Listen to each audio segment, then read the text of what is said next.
Welcome to the Be More You podcast. We're your hosts, Mon and Stefan. And this is a space where we want you to be more like you and less like everyone else. Enjoy this episode.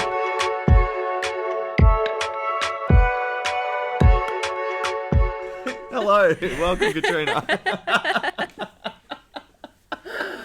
Katrina, welcome to the Be More You podcast. We're so excited to have you here. I'm happy to be here too.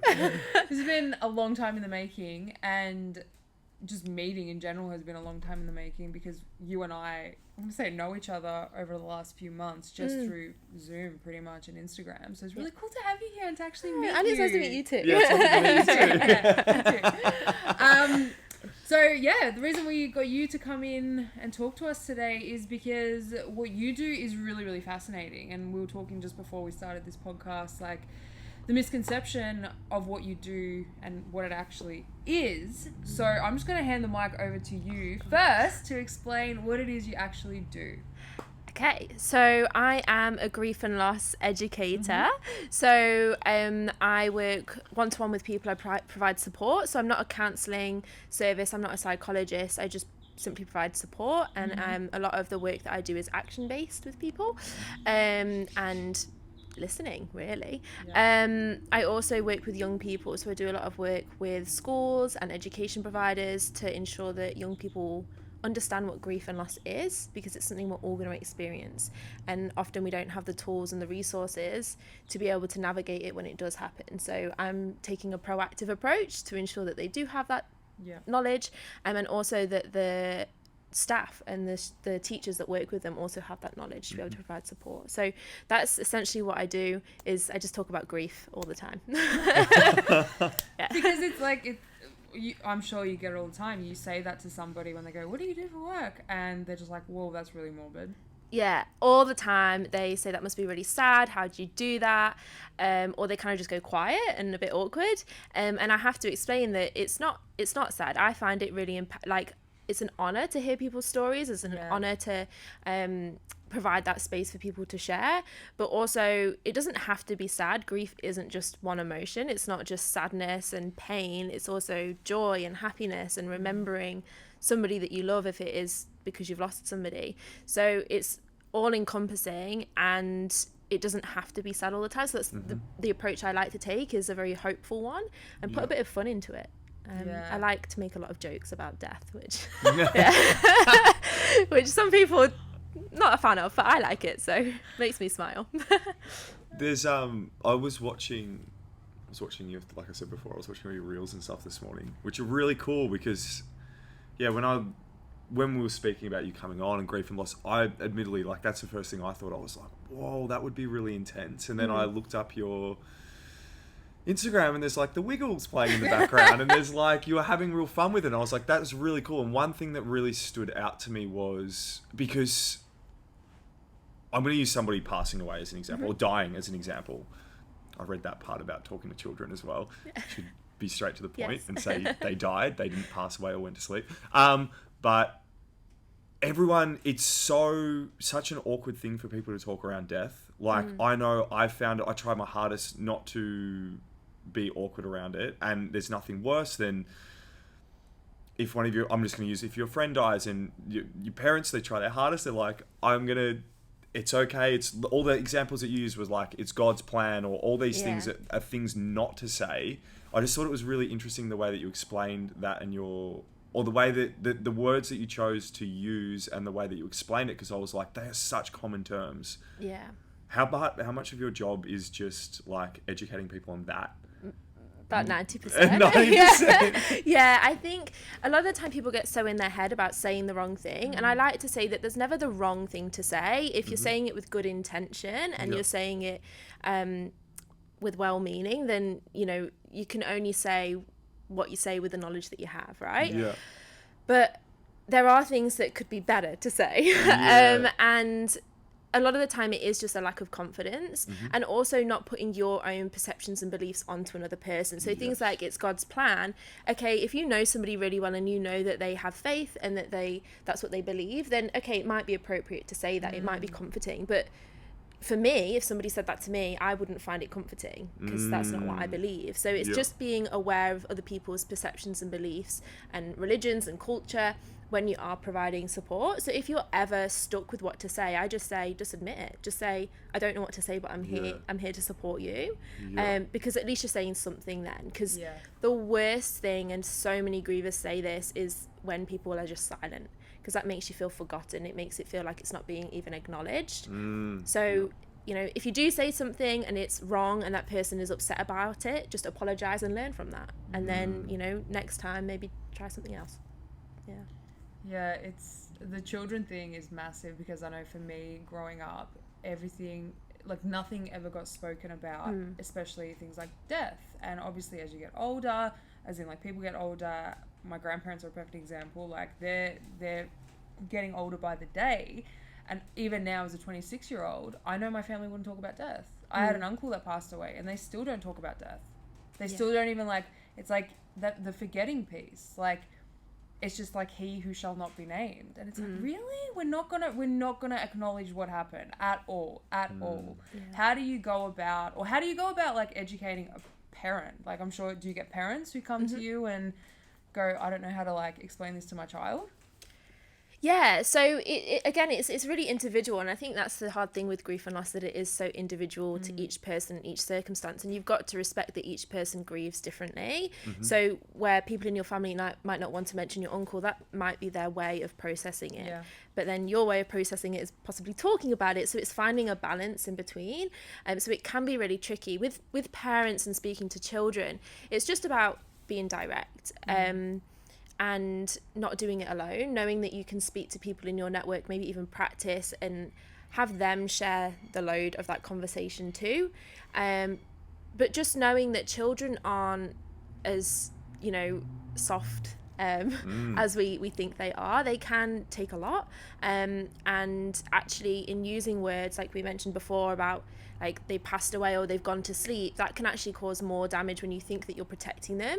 It can cause fear. You know, if you say to a child, even if it's that you've had your dog put to sleep, right? And you say, oh, we're putting Jimmy to sleep, they might then go away and feel, if I go to sleep, am I never going to wake up? And then there's a fear there. So it's just about using really clear language with them. Don't be afraid of using the word died, and explaining what that means, that their body stopped working, they're not going to come back, it's nobody's fault, and make it really clear as well that it's not their fault. You can start that conversation as well from a really young age. You don't have to talk to them necessarily just when it happens. You could use like a plant as an example. If you have a plant that you've grown together and it dies, you can introduce the conversation of death and life through that. So it's a really gentle introduction into that conversation, and they will ask questions. Children will ask questions, and they'll probably ask the same question multiple times over the next few weeks.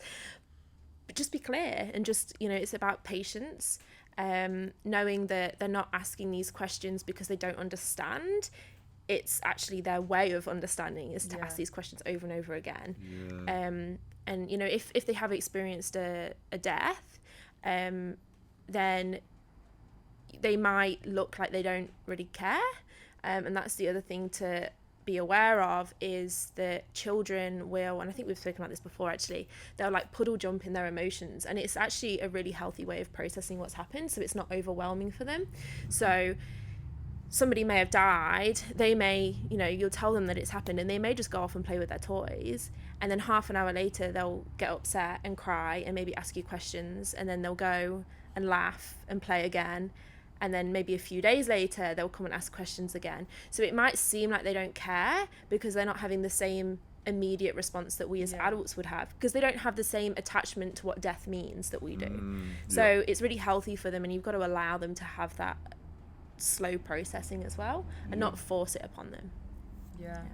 I do remember you saying that, and I found that so fascinating, because I was like, wow, that's so true. Like, a kid will just jump from thing to thing because a kid is so present.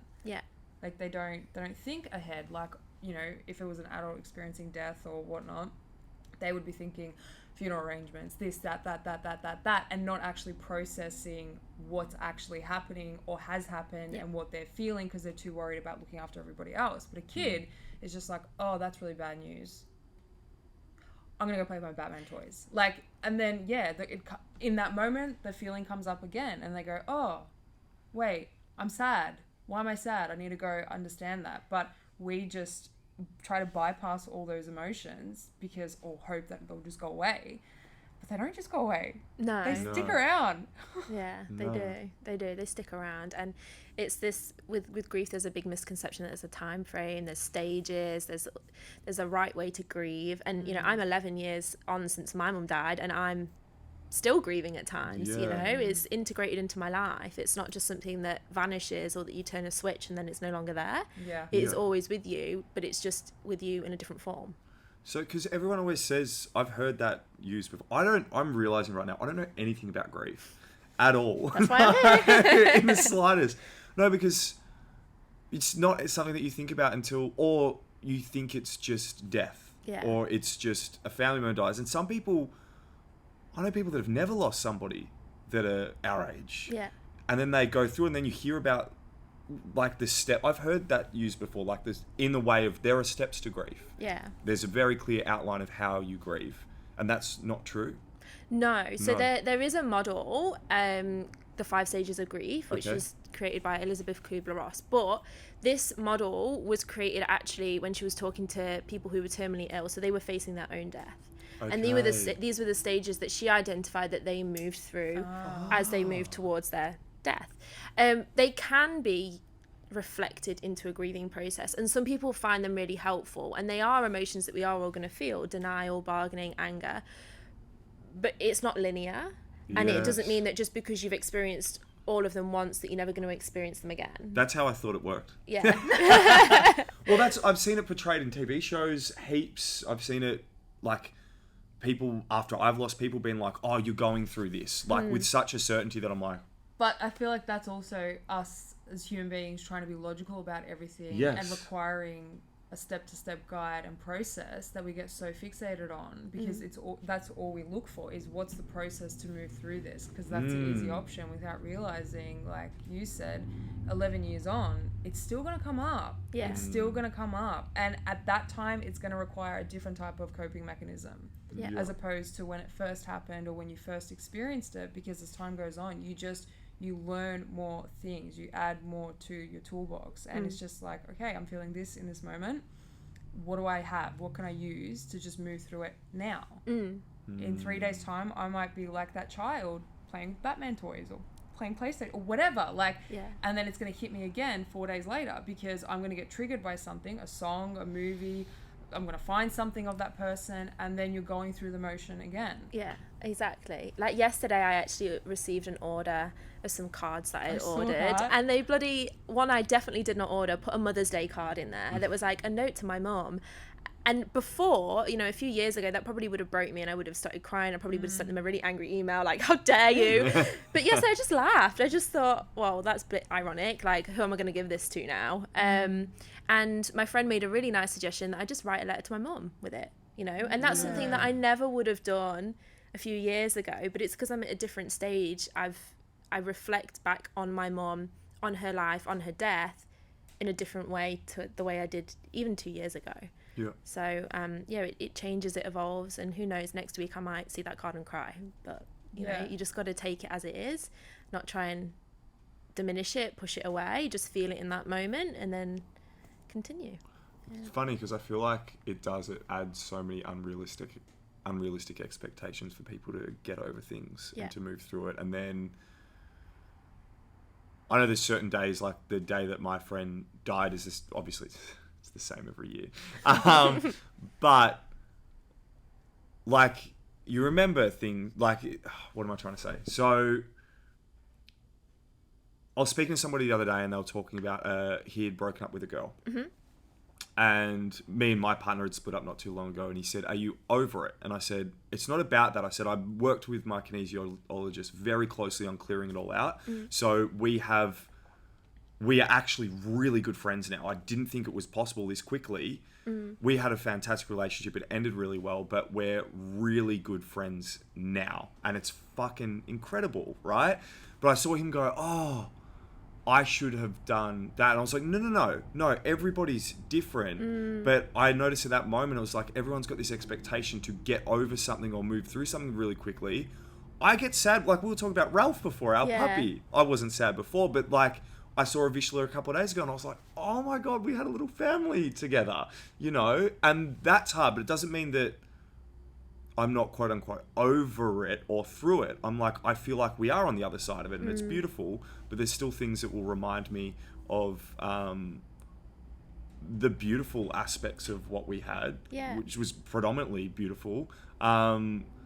But yeah, there's really heavy guidelines or expectations on people getting over something quite quickly or... And timelines. Timelines, yeah. Timelines are the worst. Like, I remember when I split up with my partner, we had a 7.5-year relationship. And, like, even I at the time was like, whoa, I got over this really quickly. Like, I got over this really quickly. It was like 2 days I cried and I was like, cool, so my life starts now. What am I going to do? And everybody that saw me going through that, they were like, oh, she's gonna break. Like, watch her, be careful. Yeah. And when people... No, seriously, like, everybody thought... I just thought it was funny to you, be careful of mine. She'll pop. Literally, my mum was checking up on me 24/7. And I remember even sitting there one day, it was literally like this third day I woke up and I was like, I don't want to cry. That's weird. Like, I should cry because that was a long period of my life. That person was in my life for a really long time. But then as time went on, what I realized was my grieving process of that relationship started 2 years before it actually ended. Like, I was putting myself through this process of like getting to know myself again and also still trying to work through what we had because we had a business together and like our families were so interconnected as well and dealing with that when it ended, it was like, oh, that was it. That was the cutting of the string. Like, I don't need to do this anymore. I don't need to, grieve about this stuff. And I look back now on it and I'm grateful for everything we had, everything we did, everything, we experienced together because those experiences is literally why I'm doing everything I do now or contributing to elements to. But yeah, it was just so funny because everybody around me at the time was just like, oh, you're not that sad about it. And it was like, are you joking? I've been sad for 2 years. Like, how much more sadder can I be? Yeah. I finally realized that at that time we're not supposed to be together. That's cool. That's fine. There's nothing wrong with that. But then it's just, everybody around you looking in going, oh, that's weird. It's like, why is it weird? Yeah. Like, it's not. And don't you think, I've got this lyric in this song that I wrote. It's at the end of this album that I'm writing. And it, I was like, romantic comedies are so cliche and that what loss is meant to look like, what the breakup of a relationship is meant to look like. And it's just imprinted like this idea onto society that you have to be really upset and they're gonna come back. Yeah. Like, they have to come back because my life looked exactly like that thing that I watched 3 weeks ago or 3 years ago or something like that. I think it's really fucking dangerous because that's what happens. Then everybody pushes their fear onto you going, there's strict set of rules that you have to go through. Yeah. You have to follow those. Yeah, yeah. And you don't follow then your own sort of intuition with it, right? Yeah. And, for a personal example, so after my mum died, I was made to believe that I should have been over it by 6 months after, right? I was back at school, I was studying, and everyone around me was back to normal. And every time I did get upset in front of people, they'd say, shouldn't you be over it by now? Your mum would want you to be strong, you should do this, you should do that. And it meant that then for the next 8 years, I was so ashamed of my grief because I thought that I was weird and I thought that there was something wrong with me for feeling the way that I did. When actually it was just normal and it was healthy for me to do that. But everybody's so fixated on fixing people. They're so uncomfortable with people having that sadness and being around that sadness and just sitting with it that they then try and fix it or tell you should do something else. And even with, there's people that have lost a significant other or a relationship or a pet or whatever it is, they've experienced a significant loss and maybe 2 days later they do seem fine. And you're then made, like you were saying, you're made to feel weird about that and maybe you should be feeling a different way, but actually no, you've done what you need to do to move through it, and that's the healthiest thing. And it's also, in relation to funerals, people have this expectation of what funerals should look Yeah. like and what you have to do. Yeah, my mum's funeral, we all wore colour. You know, we didn't wear black. We didn't want to wear black. My mum wasn't that person. Yeah. And some people, it didn't sit right with that. We couldn't do that. She had 2 funerals because she was German. So we had a funeral in England, a funeral in Germany. And in Germany, we had to wear all black because for them, they couldn't understand why you would wear colour to a funeral. And there was a lot of judgment there. And you just think, you got to let people grieve the way they need to grieve and honour that person the way they need to honour them. I had friends that didn't come to the funeral because it was too much for them. And I could have looked at them and thought, you know, it's my mom. How is it too much for you? You should be there for me. But that's what they needed in that moment. They knew her too. They were grieving her too. So there's so much judgment with grief that we need to learn to tone down a little bit. Is that why you got into, how'd you get into grief counselling? Yeah, so when my mum died, I'd say probably maybe 5 years ago, there was a bit of a turning point for me. So for 8 years, from 15 to 22, I was grieving bad, but I didn't tell anybody. So I was really struggling. I had suicide attempts. I was abusing alcohol. I was abusing my body. I was sleeping with everybody. I just was reckless. I didn't care. And then there was a turning point. I left an abusive relationship, and that same week my sister gave birth to twins, and one of them died at 5 days old. And I, through watching her, the same week, one of my granddads was diagnosed with cancer and the other had a stroke, so he wasn't able to talk anymore. So big fucking week, right? I just got back from Fiji. I was jet lagged. It was not one. It was not a great week. But I then stood back, and in that moment, you know, I thought I can either fall apart at this, but I watched my sister and I could see her. She was grieving for her son, but she was also so happy because she had her daughter. And it was this huge comparison for me, and I was just like, shit, you can do both. Yeah. You can grieve and be happy at the same time. It's not either or. They can coexist together. And that was the moment that sort of changed for me, and it was that sort of turning point, that switch.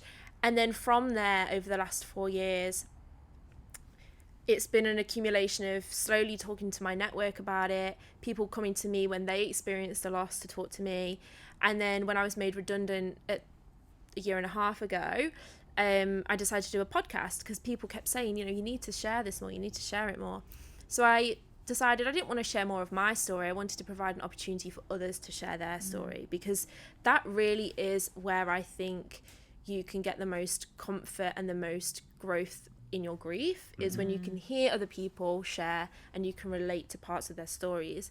So I started the podcast, and then from there it went on to talking to young people, and then to what I do now. So it's kind of just evolved over time, and you know, I wouldn't have done it if my mum hadn't died. So that I'm grateful for, that I've been able to share what I've learned through that, as horrible as it is. And you know, if I didn't have to do this and she was here, obviously I'd choose that, but she isn't, and I'm able to use that now to help others, and that's why I do it. It's really important. It's a really important conversation. I was just thinking then, like last time I spoke to Stacey, my other kinesiologist, I have a lot of people around me helping me right now. She was, we were talking, and it was something that was coming up for me with money, and something, I can't remember exactly what it was, but she never tells me what it actually is. Like our way of communicating with her specifically is a big thing for me, is communication and feeling heard and expressing myself. And it was the first time, because I was just like, I have no idea who this is about. None whatsoever. For the first time ever as well. I'm normally like, I think it might be this or that. And she goes, look, I never normally tell you this, but I need you to this time. It's like, it's Matt who died, who committed suicide. It was like 4 years ago now. And I remember at that moment, I was fine to talk about it. I remember afterwards being like, at no point have I ever expected to get over it. Like, I talk to him all the time. I'm like, there's not a day that goes past where he doesn't come into my head. But I realized at that moment, I was like, there was a part of me that had expected that, because we'd spoken about it so much, that it was just kind of done now. Yeah. And it was a completely subconscious thing. So I think this this conversation is really important, and what you're doing is really important, because like that's subconscious in everybody, I think, to be like, oh yeah, I'm over that. It couldn't be that still. Yeah. No way. I've cried so many times about that. Yeah. Like constantly. But yeah, it's funny because like what we were saying before, I feel like that just gets locked into the back of your mind, and you're like, no, we're good to go. And I think when you constantly get told as well, like, time heals everything. Yes. Oh, I hate that. I hate It it. does not. Like, it doesn't ever fully heal. Like, it's like a wound that you've hurt really badly and it scabs over, but then you've, like, I still have that skateboarding mark. I was looking the other day and I'm like, fuck, that's a very big Like, that's scar. gonna be there forever. Yeah. Great. Mon A ate tattoo isn't shit. enough. So I turned around and Mum was on the skateboard. She was going really well. First morning skating ever. And I was like, God, she's pretty, like, cocky, but, like, she's good at things. So I was like, all right, cool. And then I swear I skated past her and she was going, and I did this slide and I turned to look around and I catch Mon. She's like fully starfishing in the air. So like arms are out wide. It's the only way I can explain it. So arms are out wide, like she's doing the YMCA. Right foot's on the tail edge of the skateboard as it's sliding across the concrete while her left leg goes up, and my heart dropped. I was like, fuck, that's going to hurt. I've done that plenty of times. And then she just went slap straight into the ground and she got up. She's like, I'm okay. He's like, you should sit down. I'm like, no, I'm fine. Don't tell me what to do. Let's keep going. He's There's like blood dripping off her elbow. Oh my and I was gosh. like, oh no. Anyway, back to grieving and wounds. Thanks for the side note. It did hurt though. But yeah, like it's never healing is gonna heal nothing sometimes. Like, and then those expectations again of timelines comes in. And it's like, how are you supposed to tell a person? Like, every single person is experiencing this life in a completely new lens. Like, what you experience, I'll never experience. I might be able to, like, empathize at certain points, but I'm never going to fully understand what you went through. Like, you're never going to fully understand what I go through. But like you said, it comes back down to that we try to fix people. We try to be the hero and save people. And that, for me, has been a massive, massive thing I have had to work through. Like, literally, even in the last year, because the way I was brought up was to always suppress everything and then help everybody else. So for me now, it's like, I can't help you. Like, I'm not going to actually take away the experience of you going through this right now. Whether it's grieving, loss, whatever. Like, this is an absolute necessity in your life for you to move forward. Who am I to rob you of that experience and opportunity? I'm not going to do that. Yeah. And I've had someone say that to me the other day about something, I can't remember what. And it was kind of like a sad thing. And I was like, good. And she was like, what? And I'm like, you need this. Like, nothing bad has technically happened in your life. I think it was a breakup. Nothing bad has happened in your life. Like, you've been cruising through life, or so you think you have, and now this drastic thing has happened. Like, go through that, move through that, work through that. Don't look for someone to hold your hand, because getting someone to hold your hand through this means you're never going to be able to stand on your own 2 feet. Yeah, exactly. You're not going to learn what you have inside you to be able to move through it on your own. You're always going to rely on other people, right? Yeah. No, I get really excited when I don't get excited by bad things happening, but but I get if some, like what you just said, if somebody's going through something, I'm like, that's kind of fucking awesome. Like, that's rad. You get the opportunity to go through this. Like, I always think there's a really fine line with this conversation, because remember after reading Obstacle is the Way by Ryan Holiday, like that Stoic philosophy book, which is incredible, I was like, I remember reading it being like, oh, I could see how you could actually just search for obstacles in order to feel stronger. Yeah. Like, I can see how that could be a dangerous thought pattern to kind of go down. But I do get quite excited when people go through things and or any sort of adversity comes into their life, or it's a loss or something. Don't get excited when people die or anything like that.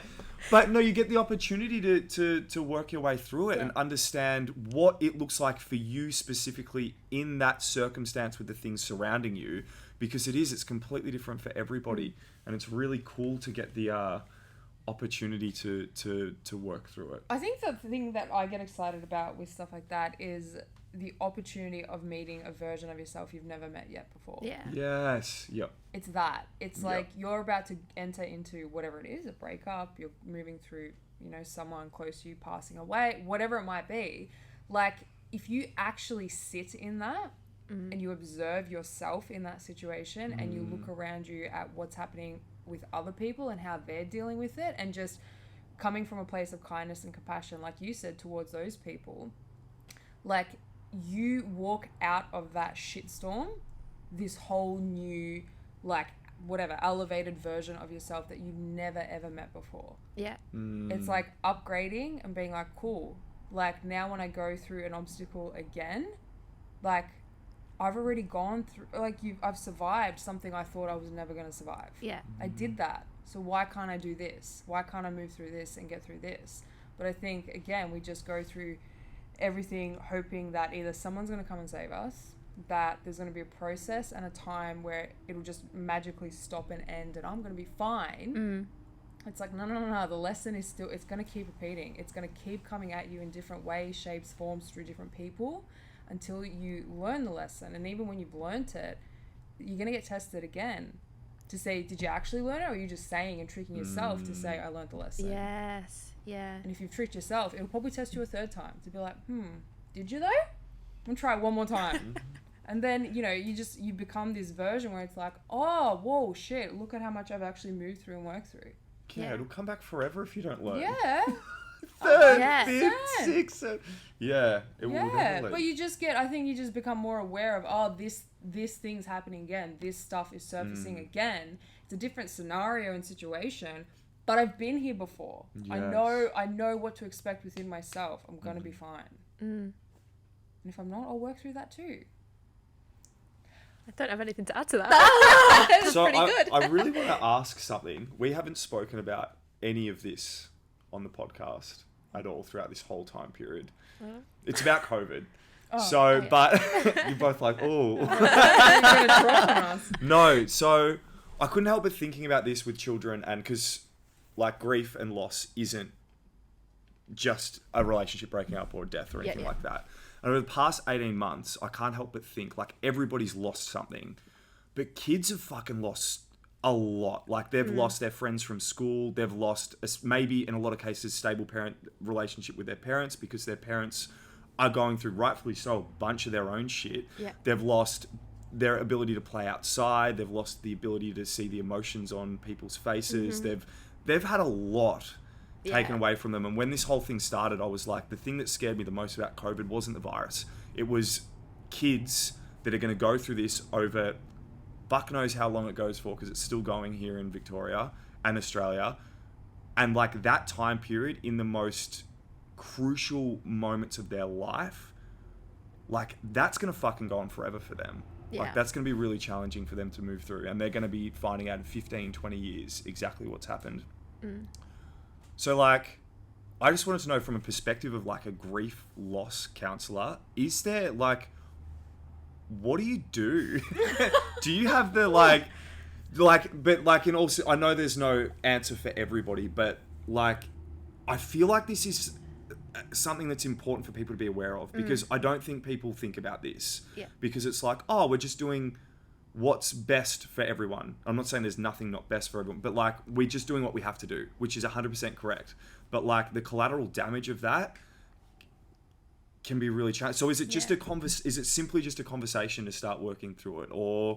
I think it's first acknowledging that grief isn't just death. So acknowledging that for young people and for adults, we've all experienced loss, whether that's loss of a job, loss of routine, maybe displacement for some kids, maybe families breaking down, all of that's going to be impacting them. And it's first of all acknowledging that, and then in relation to supporting young people is recognizing that we as adults, go out there and learn, like equip yourself with the knowledge and the tools so that you can support them better, instead of just assuming that they're going to bounce back, that they're going to get through it okay. If you can learn yourself and equip yourself with the tools and knowledge, then you're going to pass that down to the young people, right? So that's why I'm so keen to work with schools and education providers, because teachers, for example, I've got a lot of friends that are teachers. They get told that just in normal day-to-day without COVID, once a year they have to do an hour lesson on like grief and loss,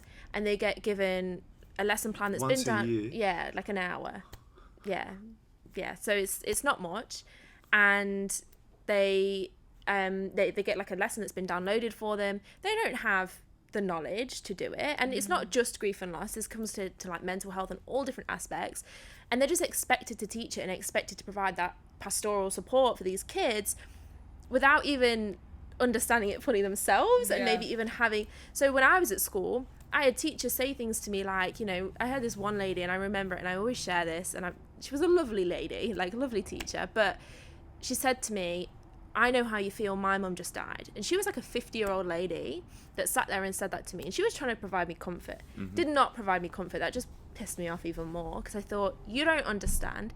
Then there was all these expectations from my teachers of what I should be doing, shouldn't be doing, how I should be acting, with no real awareness of how grief actually impacts a young person and how that impacts their education. A young person that is grieving is going to dramatically, if they're not given the right support, it's going to dramatically impact their education, and they're not going to engage. You know, when you experience a loss at a young age, whatever that loss is, you start to question what the point is, right? And I can imagine that with a lot of these young people right now, they've missed out on so much, and they're like, well, what's the point in engaging? Because in 2 months' time, we might not be back at school again, we might be homeschooling again. So what's the point in, you know, settling back into classrooms and getting back into the curriculum?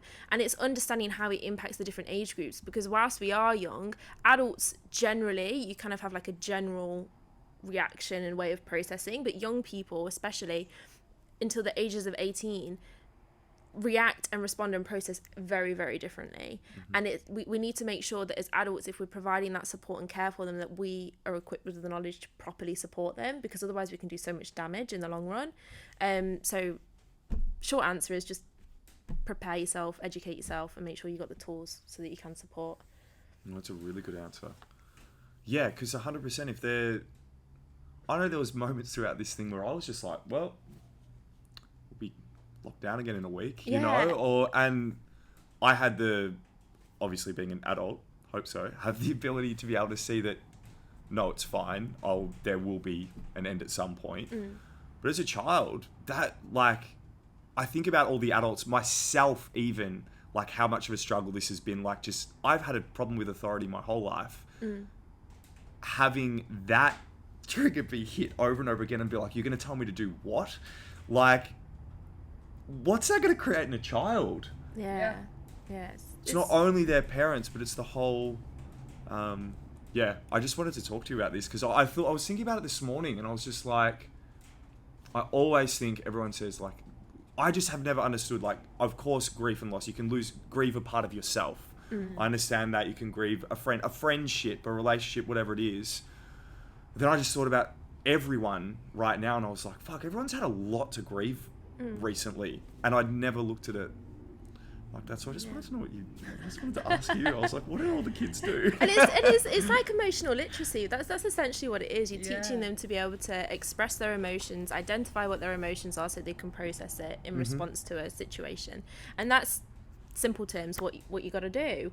And a lot of adults don't know how to do that. So the adults have got to just learn how to do that themselves so they can help the kids. And be comfortable with that conversation. Anyway, without this. Drip feed. It's definitely, and you know, just in normal times, the statistic is in Australia that 1 in 20 children will lose a parent before they turn 18. Really? Wow. So that's 1.5 children in each classroom if you've got a classroom of 30. That's not even including siblings, grandparents, pets, and then other types of grief and loss that we don't even have statistical data for. So pretty much probably every child in your class is grieving something. So it just boggles my mind why we don't talk about it. So I have to ask this as well, because in a lot of other, like, Eastern cultures, they look at death so differently, right? It's like this beautiful transformation that happens from this life into the afterlife or into the next. Western culture doesn't have that at all, do we? We have a funeral for, like... Well, obviously we don't. I'm asking you if we do or not. No, I know that we don't. But is there... Do you see a way of... Maybe, like... Is there a way to change that in Western culture? Do you know what I mean? Not necessarily, like, we need to burn bodies and push them out into the ocean, or, like, you know, do all of that kind of stuff. But an hour once wearing all black at a funeral and being expected to cry doesn't seem like a really good way of thanking somebody for, or like remembering somebody. I think it's that discomfort around death. Yeah. I think if we can try and eliminate or reduce the fear of death, then when somebody does die, we don't see it as this ending, world-shattering thing. Because I think actually a lot of the rituals that we do in Western society is based on fear. Yes. So, you know, if we can try and eliminate that fear by having these conversations, then hopefully we can start to celebrate somebody's life. And yeah, if you still want to wear black and you still want to have a funeral, like, go ahead and do it, but also don't let it completely halt your life and make you fear it. A lot of people that experience the death of somebody close to them, they then fear death. And like, I feared death for a really long time, and probably do still a little bit. And it's something that the more you have conversations with it and about it, and you talk to people, I think that will ease it and maybe create a bit of change. And also be open to other people's like cultures and what they do, and learn about what they do. You know, my mum's funeral was really interesting actually. So my dad does a lot of work in like the multicultural space, and we had a Muslim who came and read from the Quran. We had somebody else, it's really bad that I've forgotten. We had somebody else come and you know, speak and share about their culture and their beliefs. And it was really nice because it integrated, my dad's Christian, so it integrated all of these different beliefs in there. Me and my siblings, we're not religious, and we shared our own way of honouring our mom, you know. So I think it would be nice if with funerals now we can integrate all of those beliefs rather than just pushing one. Does that make sense? Yeah, I love that. Like, because I'm so fascinated by like how Buddhists go about death and just everybody else's version of, or not version, but like how they see death, because that was kind of what shifted it for me. Because everyone used to say to me, like, at one point death was all I could think about, because I was like, I'm done, I don't want to do this anymore, I'm done. And then it kind of pivoted, and again everybody was like, oh my gosh, she's literally going to kill herself now because she's like jumping off things and doing these ridiculous things. But the switch that happened for me was I realized what I'm more afraid of than dying is actually not living. If I have this time on this earth to do something great, why the hell am I going to fear the expiration date? I'm not. I can't let that be the driving factor. I can, if I use it in a positive way, to go, cool, I only have maybe 5 years left of my life, or maybe I only have another 30 where I'm in good health and can go and climb mountains or do whatever. I'm actually gonna live. I'm not gonna just sit there and be like, oh, it'll all end one day. What's the point? That's the point. You can use it as a driving force instead of something that holds you back. 100%. Like, that's, you know, it was when I literally, that relationship ended, and then that was where I was like, cool, what do I want to do? I'm gonna go do all these. For me, it was just extreme things, because my whole, up until that point, I hadn't done anything for myself. I was like, what would it feel like to just go and experience life the way I want to do it? It's fucking sick, and I'm still enjoying it, so like, highly recommend. But yeah, just it was literally reading about how the Buddhism culture went about death, and they just saw it as this joyful remembrance, and like it's not this dark and evil and miserable thing. It can be if you allow it to be. Why would you want to like tarnish someone's like whole life and what they've done by not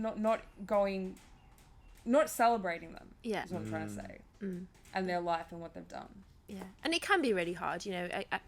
This isn't to anybody who's, you know, watching or listening and they're experiencing a significant loss. This isn't to say that you have to be there right now, and if you are feeling that sadness, that you're doing it wrong. But it's just to show that there is a light, and even if you can't see it right now, like that there will be a little light. And sometimes it will feel like the light's there and then it goes out and then it comes back. But if you keep moving through, don't rush through it, because rushing through it again, that's going to cause all sorts of problems. Just feel what you're feeling now, but don't be afraid to let that light in, because especially when you're grieving, if it's related to death, you're scared to let joy and happiness and all these good things in because you feel guilty and you feel that you should be sad, you know, like you were saying earlier, like maybe I should be feeling this instead, maybe I shouldn't, you know, have stopped crying by now. And you put so much pressure on yourself that you don't let happiness in because you think that if you do, you're going to forget that person. It's not that's not the way that it works. You can remember someone and still, you know, have that joy there. And as I was saying earlier, it's that was what changed it all for me, was realizing that both can coexist. And I can have days where I sit and I remember my mom and I'm laughing and I'm sharing brilliant stories of her, and then it might make me cry a little bit because I'm sad that, you know, she's not here to create more of those memories. But it doesn't mean that I'm letting it overshadow my life. And they can be there together. It's not just, grief isn't just one emotion at one time. It's, as I said before, you know, loads of emotions that can coexist together. And it's a really hard thing to come to terms with, I think, when you are in such deep grief.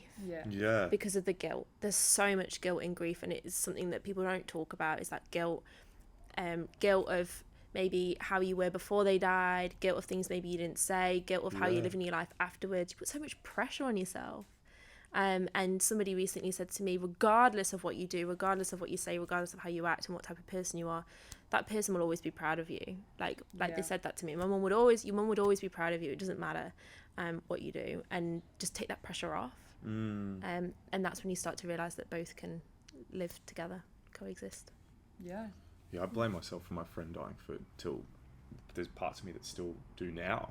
I didn't realize. I was like, no, we worked through that like a couple of times. I cleared that out like 3 or 4 times, and then it comes back, another layer comes off, and then it comes back stronger. Yeah, it is. There's so much guilt and shame around it all. And with suicide, you know, there's a whole nother layer. And it's something that a lot of people don't understand, and they call it disenfranchised grief. So people maybe don't recognize it as like a real grief. They don't acknowledge it the same way that they would if somebody, for example, died of cancer. Yeah, they don't actually. What's that called? Disenfranchised grief. Yeah, because then there's this whole other weird conversation where there's so much anger because it's like, why did you do this to me? It's really confusing. So there's a lot of layers with suicide in comparison to, you know, if somebody died of a long illness. And I won't talk on that because I think there's better people that could probably explain it better and a bit more eloquently than I could. But it's removing that guilt. It all comes back down to the guilt. There's so much guilt in all forms of grief. For a long time, because my mum was ill for so long. So when people are ill for a long time, you might grieve them before they're dead. If you know that they're gonna die, right? So even before my mum had died, I was grieving, and there were days where I was imagining what life would be like when she wasn't there. So then after she died, I thought, oh my God, did I cause her to die? Because I was thinking of what it would be like. And that's why I do like to talk about, you know, a lot of the phrases in sort of the spiritual world where they say, you know, you create your own reality. And I think it's being aware of when you say that and the context that you say that in, and giving a bit more explanation, because that can cause a lot of pain for a lot of people if there's no context given to it. Absolutely. I just want to say quickly, when I said before about people, you get really angry because you're like, why'd you do this to me? Obviously they didn't do it to you. I just wanted to say there was so many layers to, you're right, there are so many layers to suicide, as there is to all grief. But I also think that anger comes from like you feeling like you should have done more, you should have noticed, you should have like seen the patterns and picked up on it to again save them. But it's like that in their story was inevitable. Like that was their soul signing the contract and going, this is it. Like you only have X amount of time, blah blah blah. Like taking that responsibility on for yourself. It's like if you saved that person at that point, it maybe would have delayed it by an extra, you know, year or two, and it may have happened again at another time. I think also it's just all of the stories everyone's always said around that situation. Like there's what you just said, nobody's ever going to understand that in the middle of it, you know, because they 100%. Like society says they shouldn't have done that. Society says this is unfair. Society says it's selfish. Society says all these other different things. And somebody said there's a high school in Geelong. Were you there when they were talking about it yesterday or the day before? Five guys committed suicide there last year or the year before. Like, it's been like adolescent suicide in Geelong is huge, has been huge the last few years, I don't know how many years, I'm just going to make up a number there. But it's a lot because kids don't know how to deal with whatever the hell it is they're dealing with. But also, I think that conversation around suicide, I know you said you were going to talk to it because you said there were better people to talk to it. I just started rambling. It's so, nobody fucking talks about it. Yeah. Yeah, and I want you to talk about it. I don't want you to think you can't talk about it. No, I think no, it's really good that you. I think it's really good that you said that. I think it's really good that you said about the anger piece as well, and that people ask, why would you do this to me? How could you do this to me? That's what people think. We need to share those thoughts that we have more often, because you're not the only one that has those thoughts. Other people do too, and you feel then you feel guilt because you're angry, right? Yeah. So it's just this perpetual cycle because nobody's talking about it. It's all going on in your head and you're not sharing what you're thinking or feeling with somebody else. They're probably thinking and feeling the exact same. Yeah. And the only way, you're 100% right, because the only way we can get to what you said is by continually to talk about it, to be like, oh, actually, and it's not going to be our generation, like, it's going to be 2 or 3 generations down that finally, from everybody continually talking about it, go, oh, we can breathe around this subject now, and we can understand that this wasn't anything to do with anybody, and this is what was going to happen regardless. Yeah. God, it's so intense. Isn't it? It's intense, but it's also, like you said, it's a necessary conversation because death is either it's a guarantee in life. It shouldn't be intense. Exactly. There should be nothing intense about it. Yeah. I just wanted to hide my face and I was like, But like, I remember my dad said this, and I'll never forget this. He was the person who said it when I was about like 15. I don't even know how or why he said it. Why did he say it? Anyway, I at the time thought, I was like, that's really morbid to say to your daughter. Like, why the hell would you say that? And mind you, that was when I was going through a really dark phase, and I was like, Dad, you are hitting the wrong buttons right now. But he said to me, he said something like, you just got to do what you want to do because there's only one guarantee in life, and that's that you'll die. Yeah. And I was like, oh, that's terrible to say to somebody. But then it always sits in the back of my head, him just saying it to me, like, you've got this one chance, and it's all going to come to an end one day. So what are you going to do about it? Yeah. What are you going to do right now about it? How are you going to be? Like, so, yeah, like, it's like, it's funny. I say this to people all the time. I'm like, we as humans crave certainty. We want to know what's going to happen next. We want to know, like, how this pans out. We want to know the process and all that. Nothing is for certain. Nothing. And I think COVID was a perfect example of that. Like, nothing was for sure. It still isn't for sure. Like, we have no idea what's going to happen next week. Living in that uncertainty, it's like you've got one thing that is 100% going to happen, but we don't talk about that and we run away from that one sure thing. It's like... Yeah. That's why people are so scared of it, because it's the unknown. But even though we like to have control, we like to know what's coming. That's the same thing when people are grieving. They like to, the stages, it gets better with time. After a year, you'll feel better because they think they need something to like place a timeline on so that they can move forward towards that. But actually, when you put that timeline on it, or you put those expectations on it, you're just going to upset yourself. You're going to cause yourself more pain, because if you get to that point and you're not there yet, you're going to think, shit, there's something wrong with me. I've done it wrong. I need to do something else. You're not doing it wrong. You're doing exactly what you should be at that exact moment, and you're learning as you go. And your dad is exactly right. The only inevitable thing in life is that we're all going to die. My dad is a genius. Like, he drops lines like that, and I'm like, what are you reading? Like, you just watch car shows. Like, what are they saying on these car shows? And barbecue ribs. Like, but yeah, no. Texas Grill. Yeah, literally, those American grill shows is all he watches. No, but yeah, 100%. Like... And that's why having you on this podcast, it was, for me, you were a really important person, because I was like, she is like, this is what people need to be talking about. And we just don't feel safe enough to. Yeah. Because we've either grown up being told you can't talk about this stuff, or you shouldn't talk about this stuff. But it's like, this stuff is going to happen. And the older we get, the more rapid it does. Yeah. Yeah, I was getting acupuncture yesterday, and... the lady there, the receptionist there, she's so lovely. She was showing me all of her, this is so off topic. She was showing me all of her beautiful garden, all the different flowers and So yeah, I know, but it was really lovely. She's like, I'll show you the next ones next week, and she bought chilies for my mum last week. Anyway, yeah, she's really lovely. Shout out to Anna, thank you. But I was sitting there and there was a conversation going on between two people, and they were talking about a man's father, and he was in his 90s. And I remember she actually said, "Oh, do you reckon is he trying to make it to 100?" And I fully, like, I wasn't even listening to what they were saying. And then that came, and I was like, oh my God, in that age bracket, that's just conversation constantly. Mm-hmm. Yeah. I was like, wow, that's so bizarre. I don't have that conversation constantly with my friends. But it's like, I wonder what age you get to and you're like, oh, I wonder how long there is now. I've made it pretty far. Yeah. Am I trying to hit a target now? Is that the goal?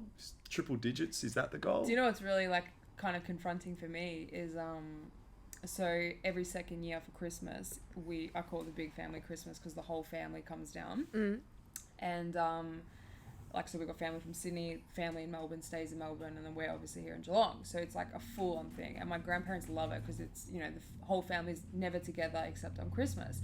And it would have been like maybe 2 Christmases ago, I had this realization where I was like, there's not going to be many left of these. There's going to be maybe 4 or 5. We're coming up to the 4th one now. And I'm just like, because my family would always be like, you always go over the top with presents. And because I do the Christmas shopping for my grandmother. You always go over the top with presents and like decorating everything and whatever. I'm like, yeah, because it brings them so much joy. Like, it lights them up. It's all they talk about come like October, November, December. And having the family, and I love it as well when we're all together, you know, having lunch, whatever. But this year, like, I was at my grandparents' house this morning, and my grandfather, bless him, his overalls were great, by the way. Yeah, his little hat. I love his little hat. But he's just built this like smokehouse thing for when they cook the pig. I'm vegan, but obviously my grandparents not vegan. So they do the pig on the spit, typical wogs. And he built this shed thing, and I was like, why have you built this? Like, it's so unnecessary. It's literally going to get used once every 2 years. And he's like, it brings me, like, I just want to do it because I love it when my sons are here, like, everyone's together, you know, we have extended family come over to see all the family that's come in. And while I was sitting there, my Baba was like talking about grandmother, Baba, his grandmother. She was talking to me about it, and she was asking me like, oh, what are we going to make for lunch for Christmas and all that. It just hit me. I was like, you guys are getting old. Like, you guys, I've been so blessed to have both sets of my grandparents on either side still with me at 20, like I'm turning 27 in a few weeks. Like, people don't have that. Yeah. But I see them deteriorating so much, like, every single time I go over. And so this Christmas coming up, I was like, I obviously don't want to preempt it, and I don't want to create that as a reality, but it is fact. They're getting older. This could potentially be the last Christmas I have with them. Yeah.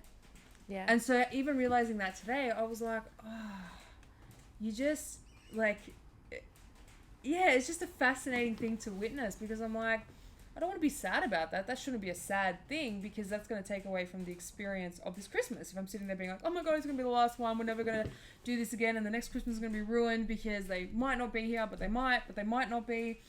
So yeah, it's an interesting topic. And you can see how they're like living in the moment, right? Yeah. Yeah. So we've been watching the nursing 4-year-olds.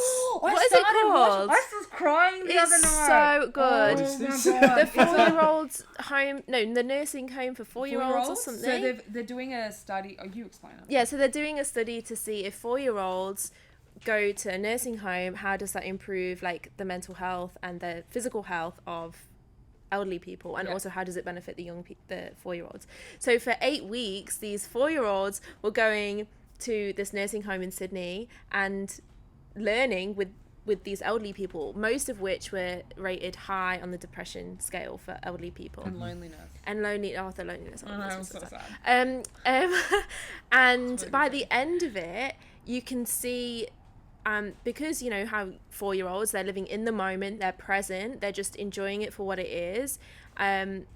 These elderly people, through the weeks, slowly you see the changes in them and the changes how they start to embrace life. Like at the start, it was so interesting, the amount of fear they had around falling and dying, like falling over, hurting themselves. There was this one guy in it who so afraid of falling and then going to hospital and then dying that he just didn't do anything. He just sat in his room all the time. Is that the guy with the books everywhere? No, but he's nice too. I just started watching it. So. And by the end of it, he's taking his shoes off and going down steps onto the beach with the kids, and you can see and they're making jokes about death as well, about their, you know, wives or husbands that have died, or friends, or how they're close to death, and, you know, they need to make the most out of life. And there's such a change in the way that they see it and the way that they live, and it's just incredible when you can make that switch between fear and just embracing life. The changes in your physical health and your mental health, it dramatically increases. Yeah, definitely watch it. Wow. Everyone should watch it. The other night when you were messaging me, I was like, I don't know what you were messaging me about, but I was like, I can't do this with you right now. It was literally the most beautiful thing I've ever seen, because I love watching kids. Like when they are in their element playing, I always reference like this one kid in my life. I watch him and I'm just in awe of him, because like you said, they're just so fully present. They don't worry. They don't even know what day it is or time it is. The time doesn't exist in their aura. Like it's just right here, right now, this is what I'm doing. Yeah. In 2 minutes, I'm going to be doing this. They don't even think that. They just go and do it. And just seeing them like fully engulf life, because it's all they don't have that big span of experience and, you know, traumas and shit that happens as you get older. So that is just such a beautiful thing. But when I started watching that show, I was just like, oh my God. Brian's my favourite. I was rooting for him the whole time. Keep an eye out for Brian. Tyrone. What's the little kid? Tyrone. Oh my gosh. Guys, watch it. It's so good. It's so good. It is good. But it's a really good representation of what it's like if you're living in fear of death, because so many of them were just so afraid of living, and then the difference that it's made for them to see. And they say, you know, now I just enjoy life and I do things. And, you know, one of them actually fell, the guy that was scared, sorry, spoilers, one of the guy that was scared of, you know, walking and hurting himself, actually fell over, and he was fine, and he just handled it like an absolute pro, and he was just laughing about it, joking about it.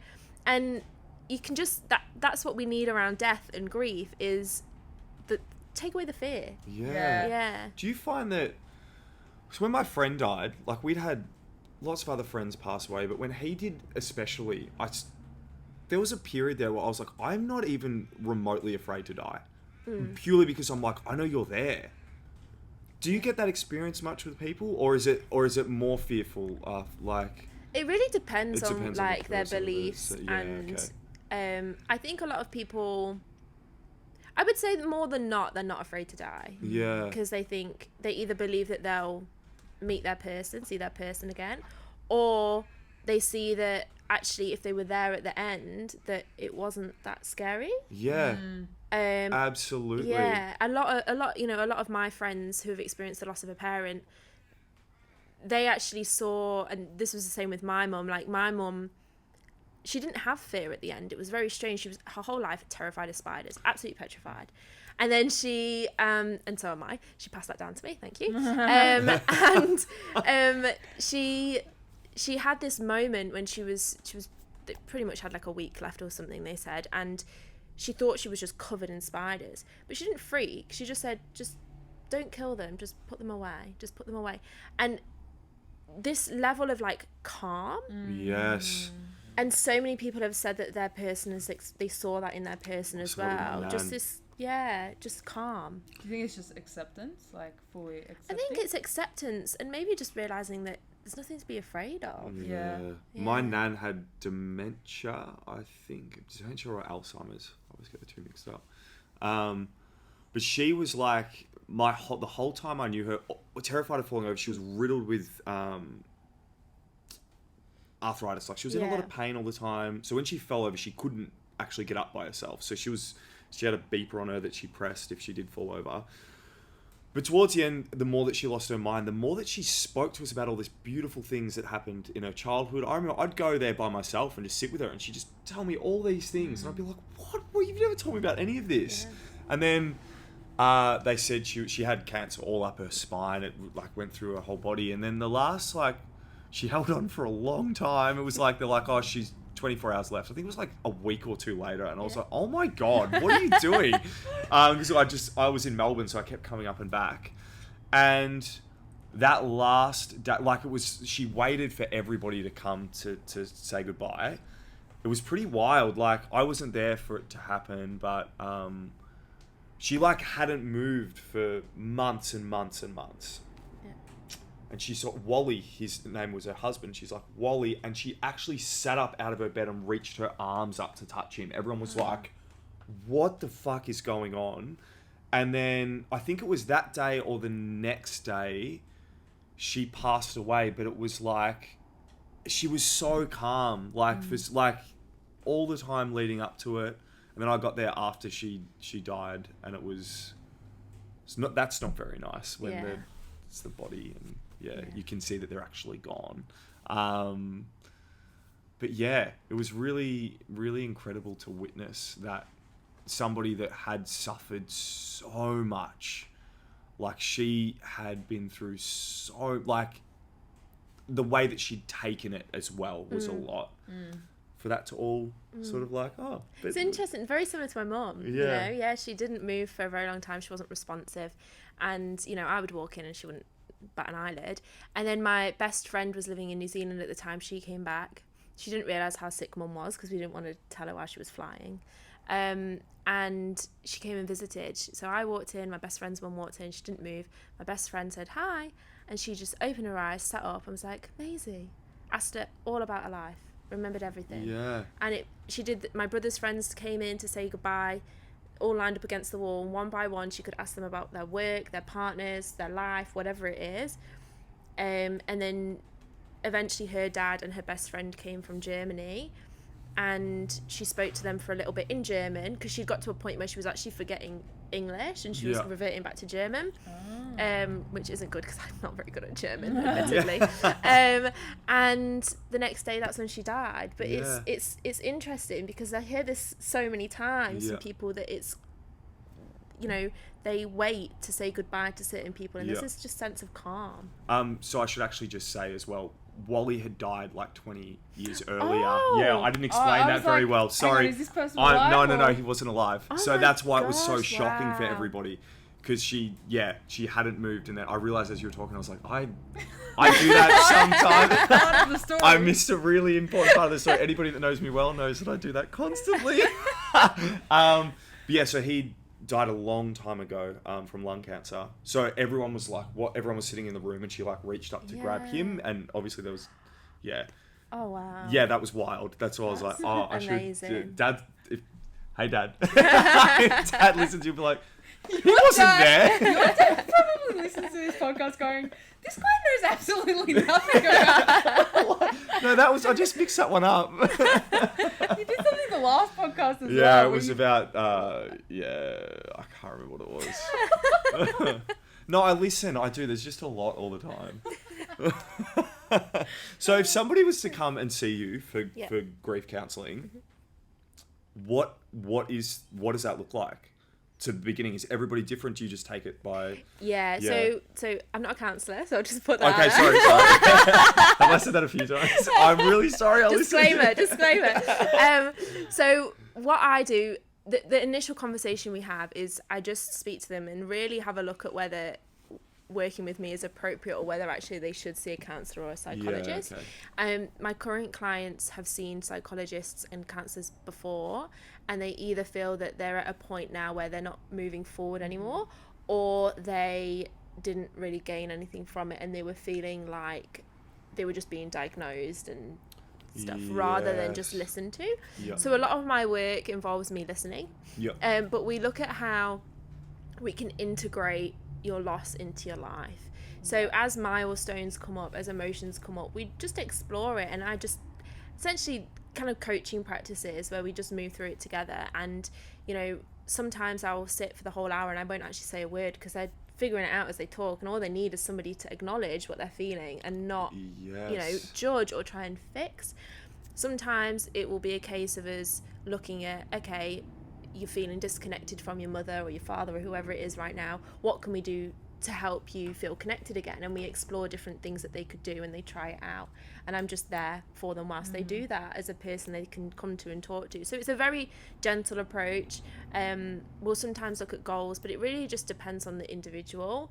And you know, I would say that usually start with, it's like 3 months. I probably wouldn't do less than 3 months with someone, just because it's such a short amount of time otherwise. But I work with them for as long as they need us, frequently, whether it's once a week, once every 2 weeks, once a month, whatever feels good to them. It's I very feed off of what they need. And that's essentially what we do, really. It's pretty simple. It's simple because it's like you're just a friend. Like, it's not, you know, how you touched on the psychologist and counselling piece, like that obviously serves a time and place, but then sometimes, from personal experience, like those people, you can't relate to them. Yeah. Because they're telling you. They're not like sitting there, just like you said, listening. And a lot of the issues, I think, as adults that we have is that feeling of being misunderstood, feeling of not being heard, because as a child you weren't misunderstood or you weren't heard. And then when that happens again in adulthood, we revert back to the age of that child that was experiencing that misunderstanding feeling, or constantly talking but no one's listening, no one's hearing you. Yeah. And so, you know, having somebody like yourself to just soundboard and be like, okay, tell me what you feel. I'm not going to sit here and tell you that's wrong, or, you know, judge you for how you feel. What you're experiencing is your own experience. Yeah. It's your story. It's yours. You own that experience. And, you know, we go into it, and I do say to them, you know, I'm not here for you to just constantly ruminate, because you're not going to move through it then. You know, if I feel there's a sense of them kind of just refusing to move through, then you know, maybe I'll intervene a little bit more and offer things that they could maybe try. But the answers are all within yourself. And I don't want to provide answers for people. And, you know, my clients will sometimes ask me, what should I do? Should I do this? What should I do? I will never say, yeah, you should do that. No. Because they need to figure it out for themselves. Oh, it's so important. Yeah. And I think sometimes with like coaching, that can get missed a little bit, is you offer too much and tell them too much what to do, all with good intention and good intent, but actually it needs to be figured out for themselves. It's that whole robbing them of the experience of figuring it out on themselves, because then it's the hand-holding piece. Exactly. They'll get out of that 8-week course or whatever, you know, 7 sessions, without actually trusting themselves and feeling confident in themselves that they've got this, they can do this, because they didn't figure it out on their own. They had somebody there telling them and feeding them the answers of, this is what you have to do next, this is what you have to do next. And they might do it and it not feel good, but they feel like they just need to keep doing it anyway, and then it's not actually helpful. So, you know, if they ask me, oh, you know, this is what I felt like, is it okay to feel that way? Did you feel that way? I'll be honest with them and say whether I did or didn't.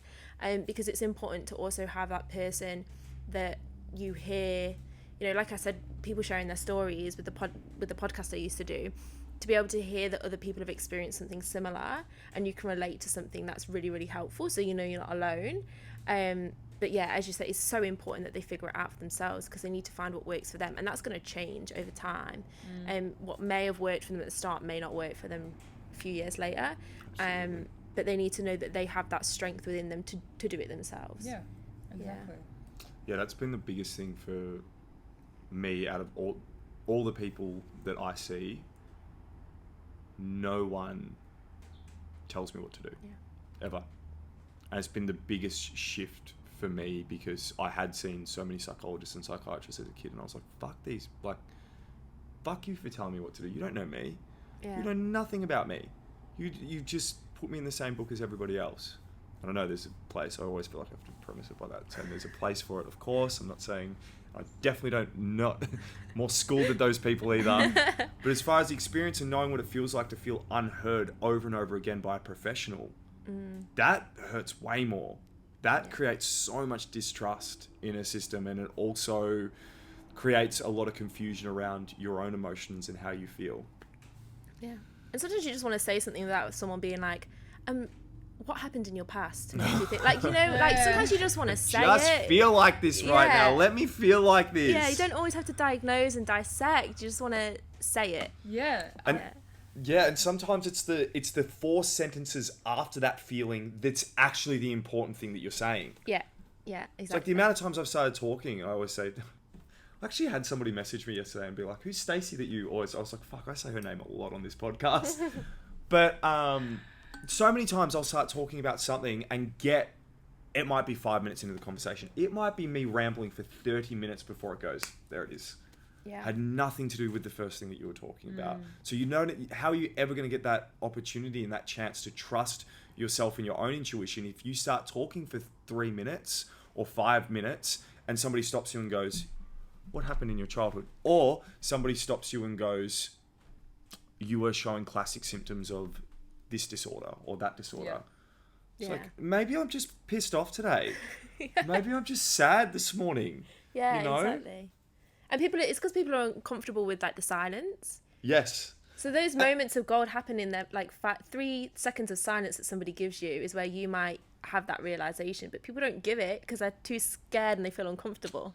And do you also think that this whole wellness industry, whether it be, because I often feel this from a point of view of teaching or guiding people through classes, it's so rife with imposter syndrome because everyone's like, oh, I shouldn't be doing this. So then that gets slingshotted back and been like, I need to assert what I know onto you in order for myself to feel validated and for me to feel special.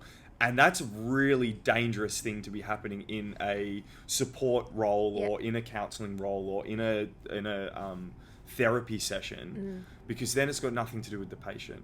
Exactly. And you have to practice the art of detachment. Yeah. And if you do make a suggestion, ask permission to make that suggestion.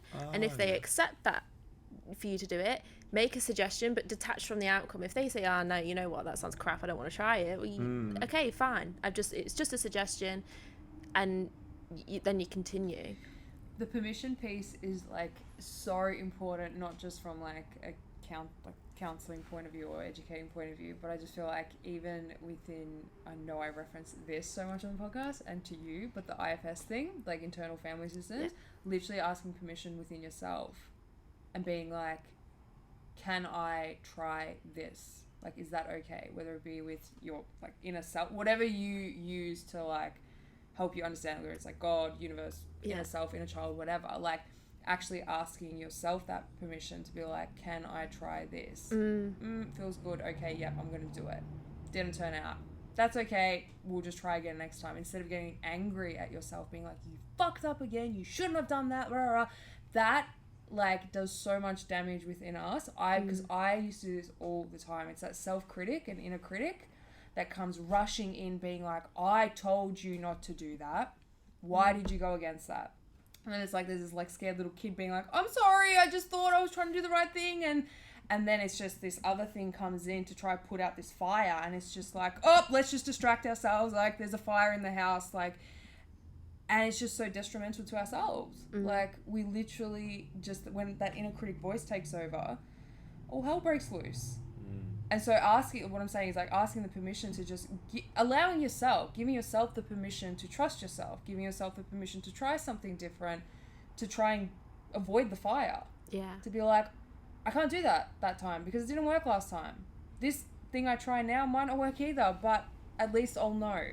Instead of just like not giving yourself the permission to just try or, trust in yourself. That's it. Yeah. That's all it comes down to. Honestly, like when you look at just the way you grow up, how many times are you betray yourself so much as a kid, like growing up. And I always say this because it's like, it's true. Everybody's experienced it because everybody's experienced childhood. No one's come out of childhood pristine and perfect. Like no, you're lying to yourself if you think you have.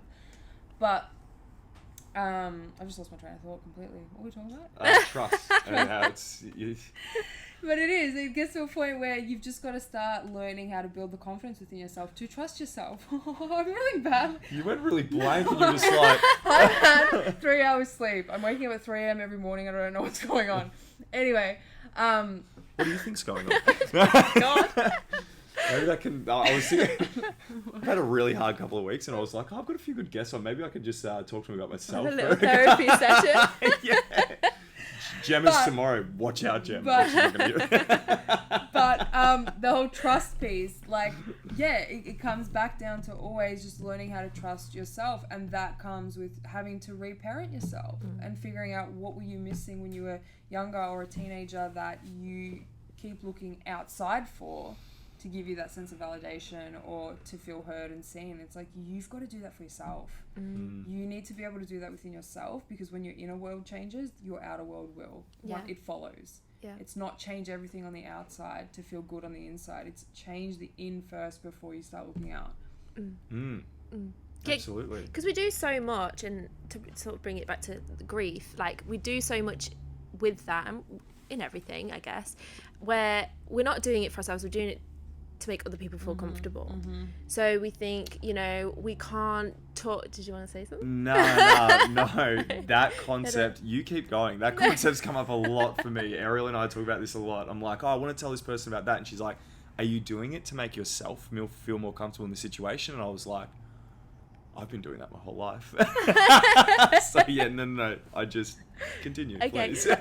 So yeah, we do it to make other people feel comfortable. So for example, with grief, we might think, I can't talk to them about my person because it's been 6 months, and if I bring it up, they're going to then feel sad, and they've already had a really tough day. And then we minimize the way that we're feeling, and we don't express what we're feeling because we're putting somebody else before us. And then it's this perpetual cycle, and it just grows and grows and grows, and before you know it, it's outside of grief, you're doing it with everything in your life, and then you're struggling. And that's things like depression and suicide happen because people put other people's comfort before their own. We play the caregiver role too often. Like, we need to care for everybody else and make sure everybody else's feelings are okay and everybody else is feeling heard and seen, but all that does is deplete us. And then we find ourselves in those positions where it's like, how did I get here? Like, how the fuck in every area of my life have I gotten to this place? And it's like, you put everyone else first. That's how. I really think, like, 100%. Earlier this year, we went to Tasmania. Me and my dad blew up at each other. Like, I was a fucking child. Like, I'd just stopped taking drugs, and I just sobered up for the first time ever, and I was going through a lot of this shit from my just feeling like a child and just like fully throwing tantrums and shit. It's quite funny. But we were over there, and like, Dad and I have always had a great relationship in a sense of he would do anything for me, and I love him to pieces. He's been a fantastic father my whole life, but we just had so much trouble communicating with each other because he wouldn't listen a lot of the time. He'd just try and do what he thought he should do as a father, and I would just take it as not being seen or heard, and it would go around in this whole big loop. Anyway, we got to the bottom of that. With us getting to the bottom of that, in the way it happened was quite aggressive from my end. I fucking felt this funnel open, and I just started screaming. It's horrible. We're in Tasmania, family holiday, hectic. Alana, my partner at the time, helped. She was like, we gotta get the fuck out of here into the other room. Bonkers, nothing ever happens like that in our family. We're not like over the top, like, oh, we're gonna pretend everything's perfect. But that was like, that hadn't happened for nearly probably 15 years. Anyway, in the process of that happening, it obviously stirred up a lot of shit in everybody else in my family. Like, a whole bunch of crap that, like, I watched it afterwards happen, and I was like, fuck, no one has really dealt with that time period. None of us have. I have been myself my whole life, but nobody has collectively or together, and they haven't individually. I sat Dad here, and I said to him, because he was talking about other members of my family and what we have to do to help them, I go, no. The only fucking thing either of us can do to help anybody else is to just work on ourselves. And he's like, oh, and I'm like, no, you've got to understand, the only way we can help anybody, I'm like, this isn't being selfish, I'm not saying this to push all responsibility off me and onto them. I'm not. I fucked up a heap when I was a kid, and the way that I approached the situation that we went through just recently was terrible. Like, it's the only way it could have happened, and I understand that, but it was a horrible way to approach this thing, but it's happened, and that's how it had to happen. I take full responsibility and accountability for being a brat in that situation and for not thinking of anybody else. Yes. However, moving forward, the only way we're going to help them is to work on ourselves. And the only way I can help you is to work on me. And the only way you can help me is to work on you. We're not going to build this relationship better by going, how do we work on it together? No. Yeah. That happens after you think about yourself first, and you go, how can I work on myself? And then then the relationship's just gonna be a little more seamless. It's just gonna be like, oh, I can just talk to you a little bit easier. Yeah. And it's fucking great now. It is. There's still days where it's like, Dad, I'm sure Dad will be the first one to tell you. There's days where he's just like looking at me going, what the fuck is wrong with you? What are you going through today? And I'm sitting there like an anxious ball going, I don't know, but I can't talk to you properly today. And I know that's gonna happen for a really long time. But it's like that, what did you call it? The parenting thing of other people and trying to, the caregiving thing for everyone. It's just complete and utter fucking bullshit. Like, it doesn't help anybody. And I know people you don't understand. I think it's very experiential. You have to actually see over a long period of time of you focusing that attention in on yourself. You have to, I think everything's experiential. I always say, oh, it's experiential. Oh, the energy work is experiential. Oh, going to see a kinesiologist or going to yoga or even coming to see you. It's all everything is experiential. But there's just no way to help anybody else. You're just robbing them of that experience. Sorry, you've got to talk like that. You go. That's exactly that. But I also think like we've got to stop telling ourselves it's our responsibility to fix people. Yeah. No, shit. It's not. Like, it's got nothing to do with that. Yeah, but whether we realize it or not, I know from personal experience, like I always felt like it was my job to make sure everybody around me was okay. Like it was my job that if a friend came to me with a problem, they trusted me. That's why they came to me. I owe them an explanation or I owe them the advice or I owe them the time to stop doing everything I'm doing and rush to their side.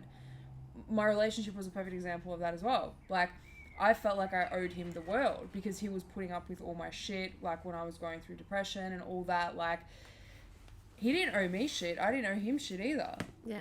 But in my head, it was like, no, it's your it's his responsibility to fix you because you two are together and that's what you're supposed to. That's love. That's what love is. And I think it all comes down to love. Like, we try to show a person that we love them by doing all this stuff and like constantly being there for them. And yes, of course, there's elements of that. But going back to what you said, you can't be a mother to somebody. You can't be, you can't, not that, but like you can't mother them through all these experiences. They have to be able to do it on their own, like we've touched on, because one day that person might not be there anymore. Exactly. Yeah. And then what? Yeah. And I think also understanding that isn't actually love. Yeah. Yeah. Like that's you fulfilling your own wounds and makes you feel good if you someone. do something that looks like it fixes them, right? It's not, it's just helping yourself feel comfortable. So I think you're 100%, but that's what the social standard of what love is. It's like, I'm going to help this person. It's like, no, you're not fucking loving them right now. No. You're not. You're making things easier for yourself. Yeah. If you really love them, take your hands off the wheel and just let them fucking sort it out themselves. It's loving from a distance. Yeah. It's a distance where it's like safe enough for them to see you there. It's like literally a child. Like, you can't suffocate a child. I'm so very interconnected with my inner child. She's telling me you need to say this. But like, and I know this because I was so suffocated as a kid. And I didn't need the suffocation. Suffocation? Is that I think that's right. Yeah. Oh, I just had a stroke. But One's gonna have a nap just outside of the glass. So, well, actually, no, you can do it inside. It's fine. But it wasn't my parents that would suffocate me. It was my grandparents that would suffocate me because they felt like they needed to show me love 24/7. My parents just loved me from a distance, and they were like, go play. Go do your thing. Yeah. Like, we're here. And obviously, if you're about to jump off the side and hit yourself, then you run in. Oi, grab me by the shirt and hey. But that love from a safe distance. Started at a very young age. Why don't I run like that? I'll get a cut out of the video. Anybody that's listening, just at 1 hour and 29 minutes, please go onto YouTube and just see a little run. Money. Don't call me money. Ever again. So anyway, before I'm really interrupted. sorry, that was rude. Yeah, the love from the distance, that was actually what, again, my past relationship taught me, is like, if I'm ever going to love anyone, I just have to love them from a safe distance. Like, let them know that I'm there, but I might not be as well. Yeah, exactly. I'm not going to be there 24/7, but like, I'll be there, Mm. but I can't hold your hand through this. I can't, like, you know, give you the words you want to hear to make everything feel better, because it might not feel better. Yeah. I think that's truly being there 100% though. Like that's the what actually it's the irony because that's what actually being there is. Yeah. Being like, hey, I'm actually right fucking here. I'm really close. But go as you will. Yeah. Go. You have the freedom to choose how to go through this situation, and if you fuck it up, I'll still be right here. Yeah. Like, and that's the other part. Like, even if you fuck it up, like, I'm still gonna love you. There's like no judgment. Unconditional, yeah, it's unconditional. Yes. That word. Well, we've covered a lot in this podcast episode. We've just jumped from this to this. It's been good. Yeah, it's been great. It's been great. I realized after I have a loud voice, you probably know, because you're it's sitting all right good. beside me. I can see her being like, Moving away I realized slowly. at one point I got really passionate. I was like, this voice has gotten loud. So I'm sorry if your left eardrum's a little... It's all right. No, it's fine. Just have tinnitus for the rest of the evening. What were you going to say? No, I don't know. Nothing, I don't think. Thank you for coming. Thank you for being here. Do you want to, any more questions? No, I don't have any more questions. No. Anything you'd like to add? Actually, would you like to tell us what you're currently doing now? Like, in terms of, have you just launched a program? Yeah, so I have launched about a month ago, I launched an online program. So it's completely self-paced. People can work through it, and it's just around growing with change. So it's not specific for anybody who's experienced, you know, a specific type of loss, any type of loss, and you can move through it. And it's all about, again, integrating it into your life. So you can dip in and out, you can go back to it as and when you want. We've got a Facebook group, so people who are doing it can be part of that as well if they want to be. But it's been really lovely, because I realise not everybody wants to work one-to-one, not everybody wants to work in a group. People just want to do it on themselves, like by themselves sometimes. So there's that opportunity. I'm also working with quite a few primary schools in my local area to help their staff and their teachers. And I've got a couple of other projects, but I won't say them because they're a bit of a surprise. Hey! Well, we'll put the links to everything in the Thank you. description, so if anyone wants to either reach out or do the self-paced course, they'll have all the details there. But It'd be really good for all the parents with their kids going through COVID, like we were talking about earlier. Yeah, well, I am doing every 2 weeks I do like a half an hour lunchtime chat. I'm trialing it on Instagram at the moment because people asked for that, but I think I might go back to Zoom. And this month, so next, I don't know when this is coming out, but there'll Next be a week. replay. Oh, well, there we go then. Next week, it won't be on replay anyway, but it's all around talking to children about death. So last week I did one talking to children about death. Next week it's how it impacts different age groups. So, and then each month I do different topics. So and anybody's welcome to join. It's free. So Love that. well, thank you so much for saying yes to this and being here. Thanks because for having I got me. so much out of it. Yes. so did I. Oh, look at that. Great. But yeah, like, I just think this is something that should be normalized. It's not a conversation that we should shy away from because it's just too important. Yeah. It's way too important. Yeah, And, it is. You know, it should just be a normal thing. Like, so hopefully, if people have been listening to this or watching this, you also gained something out of it. And yeah, thank you so much for being here. All right. Thank you for having me. It's been lovely. Thanks, guys, for listening in wherever you're listening in from or watching from. And we'll see you back here next week. Goodbye. See ya. Bye. Bye.